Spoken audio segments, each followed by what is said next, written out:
Welcome back to 360 Sports. I'm your host, Emily, alongside Adam, Dan, and Justino. And today we are here to bring you all things NHL. We're first going to head off to the West in Utah, where the Mammoth are off to a hot start this season. Notably, this is the Mammoth's second year in the NHL and their first year being known as the Mammoth, as last year they were known as the Utah Hockey Club, and before that, the Arizona Coyotes.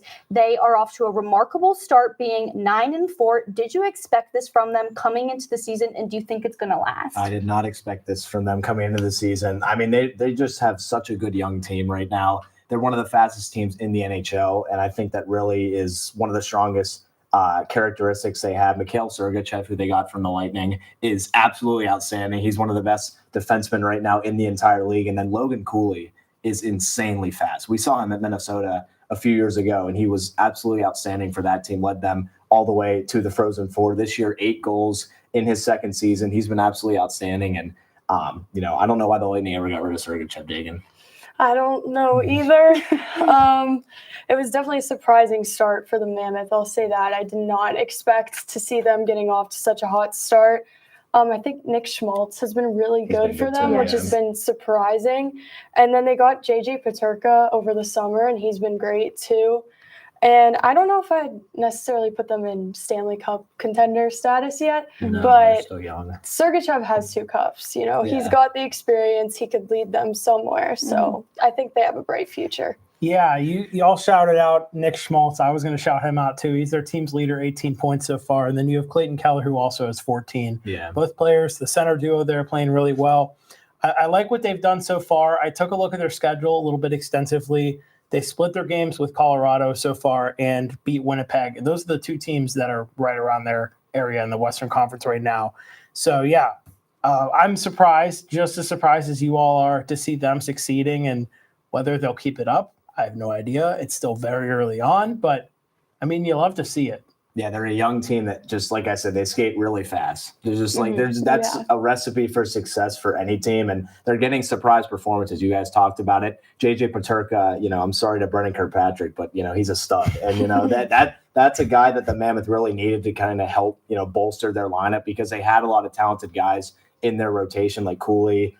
You guys talked about the other ones like Schmaltz, and they just have a lot of scoring depth from all their different positions. Yeah, I'm excited to see what Cooley's going to do this season. I've always thought he was an amazing player, so I think to see him in Utah, I'm excited for that. I would say that if they do continue to be a contending team, their one problem is going to be the Avs. We've already seen it already, and how many games have they played them? 3. They're struggling against them, and if they do make a run for the playoffs and for the cup, the Avs are going to give them a run for their money. Yeah, the Avs are going to give them a really tough test. They're a really experienced team in the West. But fun fact about Logan Cooley, he's from Pittsburgh, and his favorite team is the Washington Capitals. Now, I don't know if you knew that, but he is. How does that make any sense? I don't know. You're going to have to ask. I mean, I'm from Pittsburgh, and I'm a Phillies fan, so I guess I get it. But that's wild. Yeah. Maybe he was a Bears fan. I know a lot of people who are Caps fans because of the Bears. So. Yeah, Hershey. Yeah, I guess that makes sense. Yeah, it's not too far from Pittsburgh. Yeah, true. Well, we're going to take a step back from the Western Conference and head over to the Eastern Conference, where competition is really tight right there. It's still the beginning of the season, so it's normal to see a smaller point spread. But right now, there's 6 points standing in between the top seed and the bottom seed. Why do you think that the Eastern Conference is so competitive this season? And do you think that point spread will spread a lot or continue to stay small? I mean, right now there's so many surprising teams. I mean, the Penguins, for one. Me and Adam are both Penguins fans. There's no way they should have 8 wins at this point in the season. Justin Brazeau has been outstanding. Yeah. Malkin's been turning back the clock. I mean, they have a team that just somehow is playing better. Yeah. And then you also take into account that there's just so many young teams in the Eastern Conference. Like the Sabres are a young team that are coming up and coming. The Canadians are a young team up and coming. The Red Wings have to win this year, or else everybody's gone. The house is clean because their projects has not worked at all so far. And, it's weaker than the West. They just don't have the top end teams. Florida's really hurt right now. So, I mean, it's anyone's conference at this point. Like Florida, the way they're trekking, they won't even get into the playoffs. Yeah, I agree. The Lightning also started off pretty slow. I think they had a 4-game losing streak, but they turned it around a little bit later. And I think that's probably what we're seeing with a lot of teams in the East is slow starts, maybe like not being prepared as much for the season.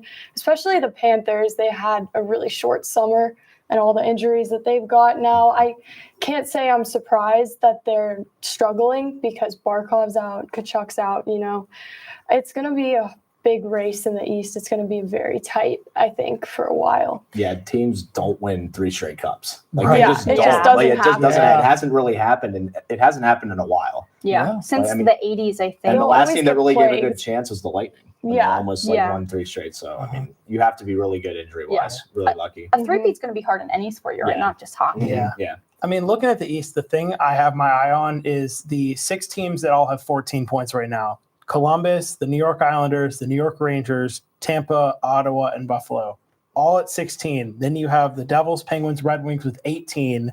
The Capitals and Panthers at the bottom with 13. 2 teams you really did not expect to see at the bottom. Canadians in first, 19 points, 9-3-1 record. I mean, it's just shocking to see the order, but it's also cool to see all these teams so close together. And it makes you think, like, in a couple months, is this really going to be the order we're going to see? Like, I feel like there's going to be a lot of shifting, and maybe Florida comes back and they're at the top again. Yeah, the Canadians are really sneaky. Yeah. Cole They Caufield is are. a great player. Martin True. St. Louis is a great coach, young coach. Yeah. And the Canadians, like, they were good last year. They just couldn't get over the hump. They're a young team. They really didn't have any playoff experience. Now, I think they're going to be a team to watch out for in the Atlantic. Hopefully. Yeah, I agree. Yeah. I think what you were saying, Adam, like, it's so early in the season. Like, it's easy to jump to predictions based on teams of like how they've been playing, but it's so many times we see the second half of the season teams completely falling off who absolutely dominated in the first half of the season. And that's just how hockey works. There's 82 games in a season and there's so much time. How many, like, the most a team has played right now is 15. Like, like, there's so much time left. And I would argue that the teams who are at the top right now in the East, the reason they're there and the reason it's going to be competitive is because of the young players and even some of the older ones who are currently in the league. You have Hughes with the Devils, Suzuki and Caulfield with the Canadians. Malkin is showing up this season for the Penguins. I don't know how. I don't know how. Yeah. And then Carlson are playing outstanding. Yeah. Don't And know even why. Crosby, I think he's leading. Crosby, I think he's second in points. Malkin's first, I believe. Yeah. And then, like, with the Leafs, you got Nylander coming up. Like, there's just a lot of amazing players in hockey right now, and the skill level is at a completely different spot than it was 10 years ago. And I think that's part of the reason why we're seeing such a close race, even though it is early on. Yeah. There's a lot. Yeah, so we're going to stay in the East, but we talked about this team a little bit. Moving down to the back-to-back Stanley Cup champions, they are struggling right now. They are 6-1. Why do we think this is? I think there is a clear answer, but let's talk about it. I mean, it's clearly injuries, but, you love to see it. Yeah. The Panthers, like, they won back-to-back cups. I Yeah. mean, you as a Lightning fan definitely I loves love to see to it. But, see like, it. the thing about Florida is that when you have to rely on guys like Brad Marchand and some of these other older veterans to score most of your goals, you're not going to win many games. Sam Bennett's out there by himself right now. Barkov's out. Kachuk's out. Like, they don't have the top scoring talent that they've had in years past. They don't have 4 lines that they can run out and be confident in every single night. And, the rest of the Atlantic's younger, like, to be, quite honest with you. The Florida Panthers are not getting any younger. They're getting more hurt, actually, every single year. Kachuk's been hurt the last 3 years, and they still have won back-to-back cups. So, I mean, we'll see whenever he comes back if he's able to make a difference. But, without those star players out there, and when you have to rely on bottom 6 scoring depth, it's not a good sign. I think especially Kachuk and Barkov out, I feel like those are the 2 players that, like, define the team's mentality the most. And not having them, they're irreplaceable. It's not something that you can just, like, go to the trade deadline and be like, pick up some guy to replace Barkov. No one's going to do it. No. There's not another Barkov, and there's definitely not one that's going to be up for grabs at the trade deadline. No. So, and then with the rule change for LTIR, they can't go into the playoffs, pick someone up if Barkov's hurt. It's just not going to work the same way anymore.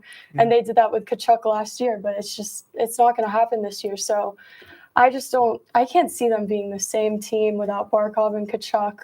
I mean, they just don't have the depth anymore. Yeah, like Justina was saying, you really can't rely on Brad Marchand.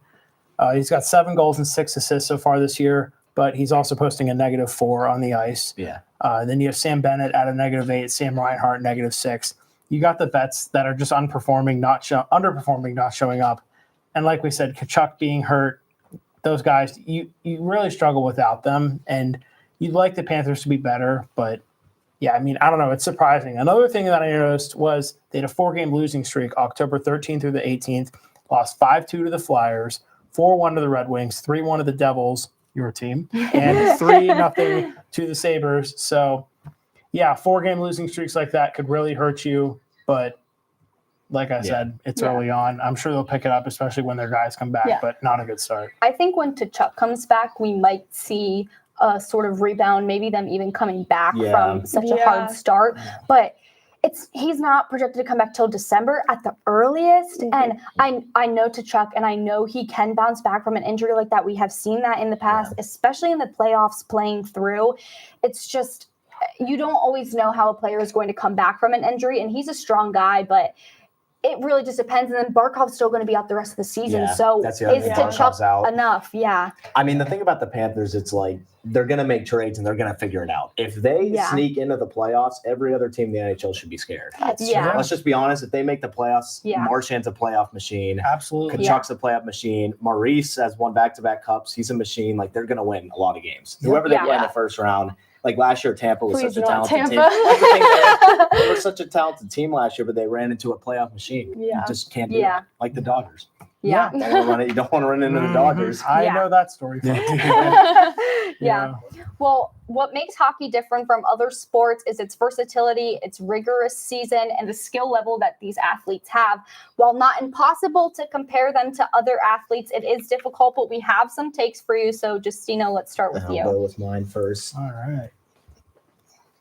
So I went with NBA and NHL, two leagues that really aren't that comparable whenever you think about it. But the pick I went with is Draymond Green and Tom Wilson. So for this pick, I think it really, hones in on the fact that both are champions. Tom Wilson's a Stanley Cup champion back in 2018 with the Capitals. Draymond Green, obviously a multi-time champion with the Golden State Warriors. And the thing about both these players is they're not their best players on their team. They're really good at grinding out minutes, and they both, at times, were the villain on their team. Draymond Green had been ejected so many times in the NBA back when the Warriors were winning the NBA Finals that it was just getting repetitive every single night. And Tom Wilson has been known. Penguins fans know this. A lot of other fans know this. He's been a dirty player for most of his career, and he's really resurrected that. He had 31 goals last season, 64 points, which is really impressive for Tom Wilson. He's really picked up the offensive production. And, both these players are going to be Hall of Fame players. In my opinion, Tom Wilson, a little bit more to work towards to get to that Hall of Fame level. But I think both of these players came into the league as bruisers, and they're both leaving an impact as offensive scoring threats, which is why they're both very comparable, and they've both been on teams that have won championships. I think that is a valid comparison. That's really good. Tom Wilson for sure gets the villain arc a lot. Yeah, and 100%. Draymond Green definitely has gotten the villain arc over the years. Yes. Not as much anymore, but he's definitely been like the guy that just the NBA likes to call penalties on or call fouls on. Yeah, and that is very much true of Tom Wilson. Yeah. And they're both champions. So All right, Dagan, let's move on to you. Okay, so I went with NFL and NHL. And unlike Justino, my pick was two who have neither of them have been champions. I picked Dak Prescott and Austin Matthews as my comparison because both of their teams are always completely overhyped, and they are always completely overhyped going into the playoffs, and they always crash and burn. And even in the regular season, neither of them, well, Austin Matthews has had great regular seasons. Dak Prescott, not so much lately. But in the playoffs, basically, everything just falls apart. And that is similar to the Leafs and the Cowboys. And many people do say that the Leafs are the Cowboys of the NHL. So that is why I picked these two players. I was going to say, the Toronto Maple Leafs and the Dallas Cowboys are identical teams. Identical. They are the same team. They can get out of the first round every 4 to 5 years, but then boom, crash. They're just not. And it took the Maple Leafs 24 years to even get to the second round. If Stephen A. Smith was a big NHL fan, he would be going off on the Toronto Maple Leafs every single day. But he is a huge NFL guy, and he just goes off on the Cowboys instead. I just have to say, Dagan, this is an amazing pick. Thank you. I saw you said it, and I was like, this is spot on. Perfect. Yeah. They really both just like choke. Like they're Yeah. both like they're both on teams. artists. They're both on teams that the rest of the team's not very like Prescott's having a good regular season. Matthews always has a good regular Yeah. season. The rest of their team disappears yeah. in the playoffs. Yeah. The only thing that you could argue is not similar about them is I think Matthews is more liked than Prescott. Yeah, is. exactly. That's I true. think Matthews Probably. is better too. Oh, for sure. Which is a Like shame. within Yeah. the sport, Matthews is definitely way better than I, Prescott is. I personally love Dak Prescott. Yeah, Dak Prescott's a great guy. Yeah. He's a great guy. He's on my fantasy team. He's a great guy, but on the field is a different story than off the Yeah. field. Yeah. They both have terrible defenses. Yeah. All right, Adam, let's All hear right, yours. let's do this. Okay, we're going with two of the greatest of all time in each sport here. My choices were Sidney Crosby and LeBron James. Oh, here Both we players were first overall picks in the early 2000s. LeBron in 2003, Sidney Crosby 2005. Both players had a dream of winning a title for their city. Sidney Crosby for Pittsburgh, LeBron for Cleveland. Both got it done. Both players multiple-time champions. LeBron's done it 4 times. Crosby has done it 3. And they both each went back-to-back one time. Now, another interesting fact I found is Crosby is the current all-time leader in points among active players in the NHL. And LeBron, of course, we know, is the all-time leading scorer in NBA history. That's a record that's probably never getting touched. But anyways, moving on even further, I mean, they're both getting up there in age. Crosby's 38, LeBron's 40. But we know both guys are still performing at a high level. Crosby's got 17 points so far this year, 9 goals and 8 assists. LeBron hasn't played yet this year, but I mean, it's LeBron James. When he comes back, we know he's going to be great. So, yeah, that's my comparison. 2 of the greatest in each of their sports, and I'm blessed that I've got to watch both players play. So, Adam, I'm going to blow your mind again. Yeah. Do you know that LeBron James has a stake in the Fenway Sports Group, which owns the I do. Penguins? You do Yes. know that. Okay, so I didn't blow your mind on that one. not Yeah, but, completely, but like that makes it even more of a good comparison. Yeah. Like LeBron and Crosby are both players that the only difference is LeBron's been to different places of many more course. times. That's like Yeah. the one difference. Besides that, I think the persona they have around the league is Yeah. very similar. Yeah, 2 goats for sure. Yes. When I was choosing mine, I was going to pick maybe Connor McDavid and LeBron. So like I think I like this pick of Crosby over McDavid though, because he's been there longer. Yeah. He's a Yeah. more veteran player. McDavid, no rings. It's like Ovechkin. Yeah. It took him so long. Yeah. Mhm. Yeah. All right. Well, I'm going to move on to mine. I'm also changing up the league a little bit here. With my pick is going to have to be Connor Hellenbuck and Bryce Harper from the Philadelphia Phillies. All right. So both of these are amazing players in their respective positions. I know Dagan might disagree with this a little bit, but what they really struggle at is the postseason. Their postseason performances are quite awful. Hellenbuck is one of the best goalies right now. He has won the Vezina Trophy the last 2 years in a row, and I'm sure he's looking for his 3rd. But last year in the regular season, he had a save percentage of .925, which is very good. But in the playoffs, that dropped down to .866, which is like quite awful. He got pulled from multiple games and just overall helped helped the Jets make a 2nd round exit. And we have the same story with Harper this year. This year he had a decent regular season, and then in the playoffs he was just awful. We saw that he had 3 hits and 15 at bats, and then also helped the Phillies to leave in the 2nd round. And the Phillies had to buy the 1st round. So arguably that might be a little worse. So both players overall, their team just plays to the level that they play at, unfortunately for them, and plays down and makes early exits. I will say though, I know Adam was nodding his head. He's kind of disappointed with the Harper pick, It's but all I right. mean, It's the a thing good about pick. Harper is though, like in years past, he's performed in the playoffs. Hellebuck has Yeah. never really performed in the playoffs. Yeah, He hasn't yeah. been able to perform. And the thing about the Jets is they have a good young core, but they rely on him so much. Like he Yeah. has to be like Vezina level goaltender in the postseason, and he has never been. Right. Yeah, nothing against Bryce Harper. I just don't like Connor Hellenbuck. I know. I know. We have talked about that in the past. The other thing with Harper too is like you said, he has had some really great. He's had some good seasons. moments. Yeah, Yeah. like when the Against the Phillies Padres. went to the World Series in 2022, Harper had his best career postseason appearance. He had what was it? 349 batting average. Like Yeah. that's insane. So Hellebuck, maybe this is his year. Maybe this is his Hey, he's year. got to do it eventually. Probably not. Yeah, Yeah. he really does. All right, switching up from comparisons, we're going to focus on one player specifically and how they've had a strong start to the season. Justino, let's start with you. All right, we'll go to mine first. I'm going with, just so I don't pronounce his name right, Cutter Gauthier, and that's going to upset a lot of Flyers fans that are here. Luke Stefanisco is very upset that I picked this earlier, but I'm going with him because he has been absolutely outstanding this season. Lightning quick start to the season, and as he puts a picture of him at the Flyers game, makes sense. He showed me that earlier. Cutter is not ultra soft. He has 10 goals and 6 assists this season, 16 points on the season. He's been absolutely outstanding. He had over 20 goals last season for the Ducks, and now they have a coach in Joel Quenneville who has been there, done that. He's gotten teams to the postseason. So many other players on the Ducks have performed really well this season, and Gauthier is the leader right now. 10 goals this season. He had a hat trick last night. Right now he's just been one of the hottest players in the league. I'm sure people are going to be surprised that, he's going to end up having probably like 30 goals this season, but he's continued to progress and he's only 21 years old.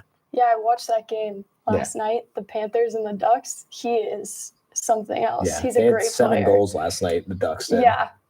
Yeah, the Ducks are, I don't want to say strong because that's just not correct, but he is a player, Cutter is a player that can make a difference for the Ducks. And teams like the Sharks and the Ducks need young key guys like this that is going to help their team out. So I like this. Yeah.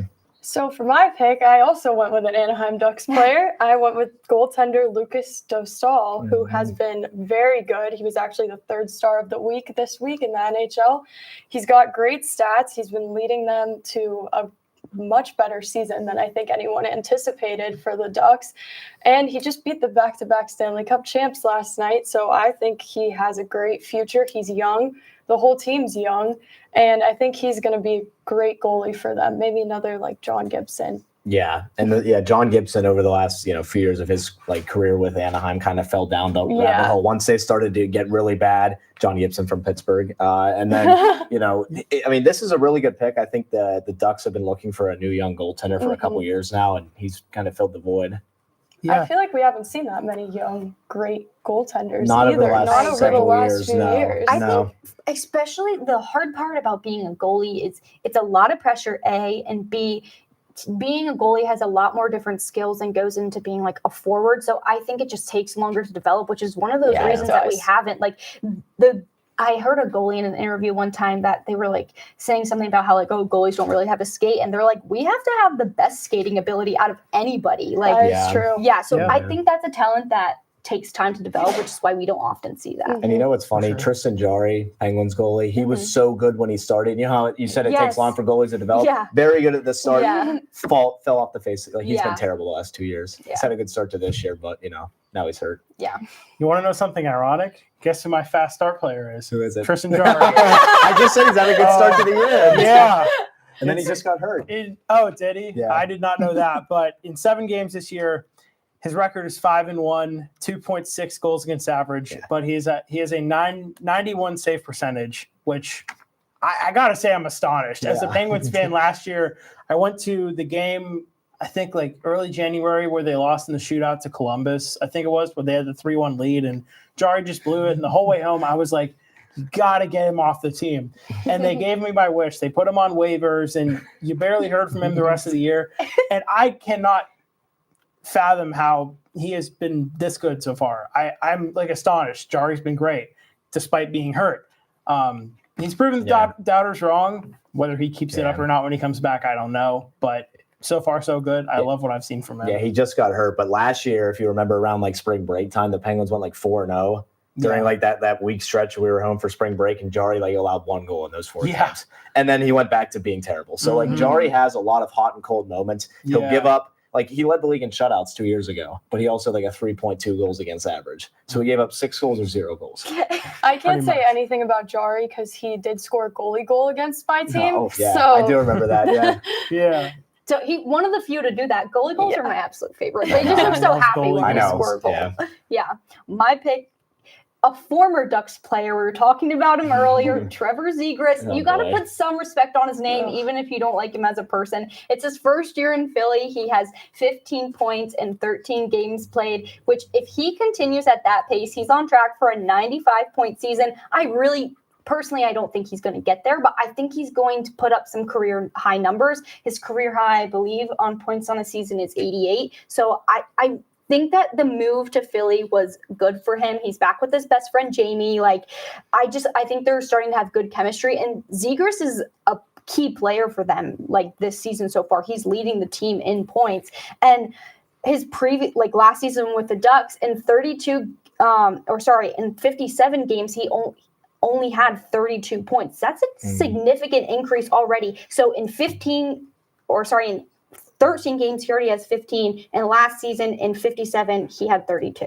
The thing about Trevor Zegras is he's a good offensively skilled player, but just let's get ready for whenever the season gets underway. We're getting into January, February, and he has to play defense. Yeah. Whenever he has to play defense, I worry for him. But he has found a good home in Philly. I hate to say that, but Right. He's found a good home there, I guess. He absolutely has. Every player has somewhere that they're going to flourish, even if it doesn't seem like the right fit. Like Vitek Vanacek, the Devils was not his place, but he is flourishing elsewhere. So. Yeah, he's flourishing in an ugly uniform. That's fine. Where is he at now? I know he was with the Panthers. Utah.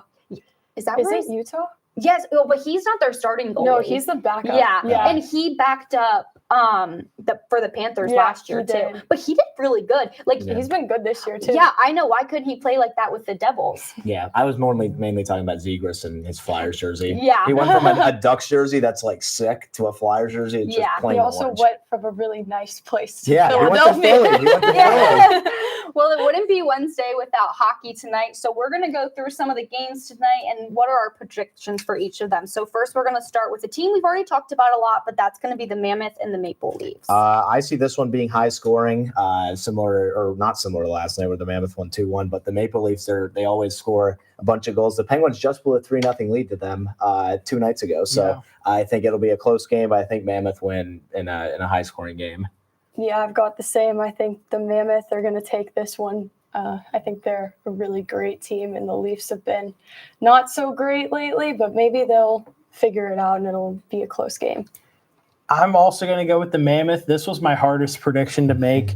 The Maple Leafs have a 6-2-1 record at home, and the Mammoth are 5-3 on the road, but I'm going to go with Utah to keep up their momentum and get this one. But I will admit it's going to be a tough test. Toronto's a tough team to play, especially on the road, but I think they get it done. Yeah, I'm also not a surprise. I'm going to take the Mammoth here. Same go. reasons. I will say the only thing they have against them is that they're going to be in Toronto, and that is a crazy environment to play in. But I like the energy. Maple Leafs are going to win tonight then, since we all picked Mammoth. No, it's good. Yeah, and we're going to get clipped. And Yeah. Moving on, the Blue Jackets are going to Calgary today to play the Flames. What are our predictions? I still believe in the Blue Jackets, and they're playing the worst team in the league right now, the Calgary Flames. Yeah. So, I think Fantilli scores tonight. I've been waiting for him to break out. He's on my fantasy team. I hope he breaks out soon. Yep, I've got the Blue Jackets too. I'm kind of surprised that the Flames are last in the league. I knew they weren't great, but I never thought they were that bad. Yeah, he doesn't have much in front of him, to be fair. No, he doesn't. Yeah, I'm taking the Blue Jackets on this one. Like you said, Dagan, I was very surprised to see how bad Calgary is. And I'm not going to waste much time here. I'm easily going Columbus in this one. No surprise, same. I'm ready for Fantilli too. I think he's a great player. It's about time. We're how many games in for them? I think they're close to 14. Yeah. It's time for him to start breaking out. Yeah. And I think he will. I do think he will. will. He's just having a slow start, which is understandable. Yeah. All right, our last one we're going to do is the Blues heading over to Washington with the Caps. Hey, the Caps, they've been up and down this year. Right now, they've been a little bit more down than up, but I think Jacob Chychrun scores tonight and the Capitals win at home. Yep, I've got the Capitals at home too. The Blues have not been very great either. I think they're towards the bottom of the league too, which was also... I think they're second. That's second to the bottom. That's a surprise too. Yeah. I didn't expect that either, but I'm definitely taking the Capitals. Yeah, both teams not looking as great so far. Washington's 3-4 at home, with the Blues being 2-3 on the road. I'm also going to agree here and go Washington. We're agreeing so far. We're going to be 0-3 after that. Yeah. Well, pressure's on. Guys, you might be surprised by my pick, but I'm also going to go All Washington. right. Same exact reasons. There's only so much I can say about it, but I like the Blues are disappointing this Yeah, year. they're very disappointing. Like the Jets, I feel like they kind of fly under the radar for me. They're not always a team that I quite pay attention to, Mhm. but I'm going to have to take the Caps. Yeah, but I mean, Jordan Bennington, they need another, thing during the like he needs to go over for the Olympics and just play for Team Canada, light it Exactly. up. He'll come back. The Blues will be fine. Yeah. Yeah. Yep. All right. Well, that is all we have time for today. Make sure you come back tomorrow for another episode. For Emily, Adam, Dagan, and Justino, thanks for watching.